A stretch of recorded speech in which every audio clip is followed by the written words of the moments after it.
Assalamualaikum warahmatullahi wabarakatuh.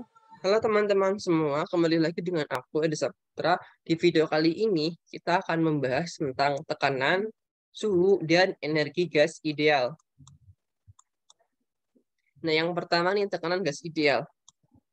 Jadi teman-teman, tekanan gas pada suatu partikel ini berbanding lurus dengan energi kinetik suatu partikel. Adapun hubungannya adalah sebagai berikut. P ini sama dengan 2/3 NEK per V. Nah, dari sini nih kita bisa lihat nih bahwa P ini sebanding dengan EK. Karena berada di atas semua. Ini atas gitu kan. P ini merupakan tekanan gas ideal dalam satuan Pascal. N merupakan jumlah partikel gas. V merupakan volume gas ideal dalam meter kubik, dan si EK ini merupakan energi kinetik rata-rata suatu partikel dalam joule. Yang kedua ada suhu gas ideal. Suhu gas ideal jika dipandang dari sudut mikroskopis akan berlaku bersamaan berikut. T itu sama dengan 2/3 EK. Nah, si K ini merupakan konstanta Boltzmann, otomatis konstan gitu kan ya, tetap terus. Berarti karena 2/3K ini konstan, maka suhu ini merupakan energi kinetik rata-rata, teman-teman. Suhu ini hanya dipengaruhi oleh energi kinetik saja karena si ininya itu konstan semua. Ya. T ini merupakan suhu gas ideal dalam Kelvin. K ini merupakan tetapan Boltzmann bernilai 1,38 kali 10 pangkat minus 23 Joule per Kelvin. K ini merupakan energi kinetik rata-rata suatu partikel dalam Joule.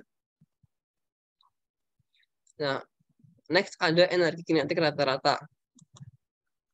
Jadi, untuk mencari rumus dari energi kinetik rata-rata ini dapat diperoleh dari dua cara. Yang pertama ini dari tekanan gas ideal. Mengatakan bahwa P sama dengan 2/3 NEK per V. Maka kalau kita mau mencari EK, berarti 3 PV sama dengan 2 NEK. Lalu, si PV ini kan sama dengan NKT gitu kan ya, persamaan gas ideal. 3 NKT per 2N sama dengan EK. Si N dan N kita coret ya, sehingga nanti EK sama dengan 3/2 KT. Lalu cara kedua ada dari suhu gas ideal. Mengatakan bahwa T ini sama dengan 2/3K EK. Kalau mau mencari EK berarti kan 3 KT sama dengan 2 EK. Maka EK sama dengan 3/2 KT. Sama kan ya? Next, ada kecepatan efektif gas ideal. Jadi teman-teman perlu diketahui bahwa molekul-molekul gas bergerak secara acak dan tidak memiliki kecepatan yang sama antara satu dengan yang lainnya. Nah, kecepatan efektif sendiri ini merupakan kecepatan rata-rata suatu molekul gas ideal. Berarti kan karena ini suatu gas, berarti N-nya itu sama dengan 1, jumlah partikelnya itu 1 gitu.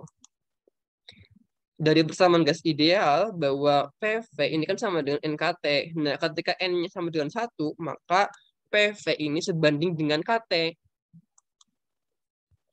Lalu ada rumus energi kinetik ya, bahwa EK itu sama dengan 3/2 KT. 3/2 PV sama dengan EK. Nih dari kenapa ini diganti PV? Karena KT ini sebanding dengan PV, teman-teman. Maka 3/2 PV sama dengan EK. 3/2 PV sama dengan setengah MV kuadrat. Nah, karena ini 2 kita coret. Nanti diperoleh 3 PV sama dengan MV kuadrat.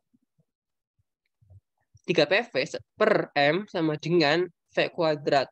Maka V sama dengan akar dari 3 PV per M. Nah, perlu diketahui ya bahwa volume per massa sama dengan per rho. Jadi, nanti V sama dengan 3P akar rho.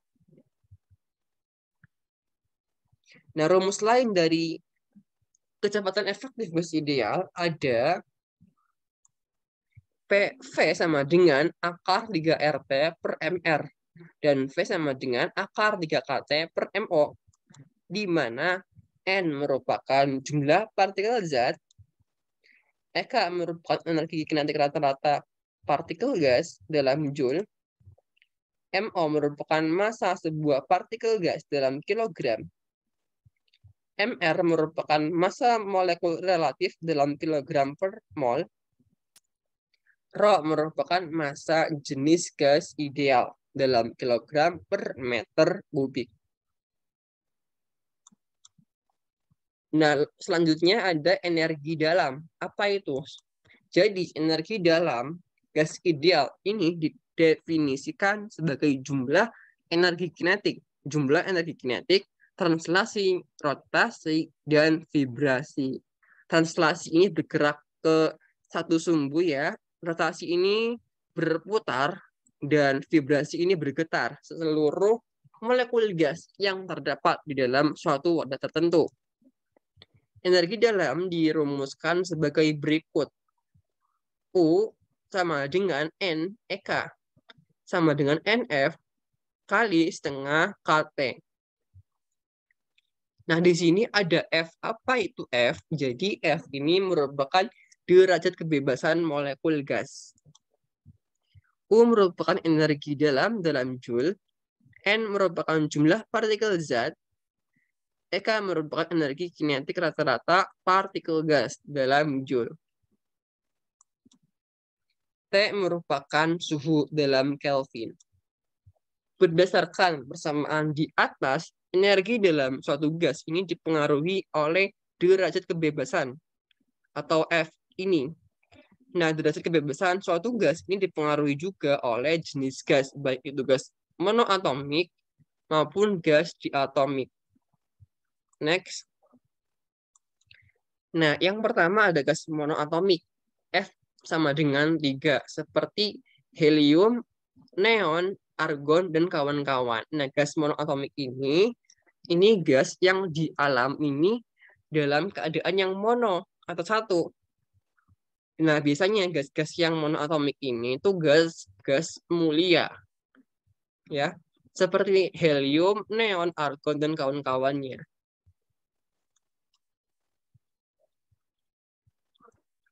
U sama dengan N, EK sama dengan NF kali setengah KT. Nah, karena si F sama dengan 3, maka U sama dengan N kali EK sama dengan 3 per 2 NKT.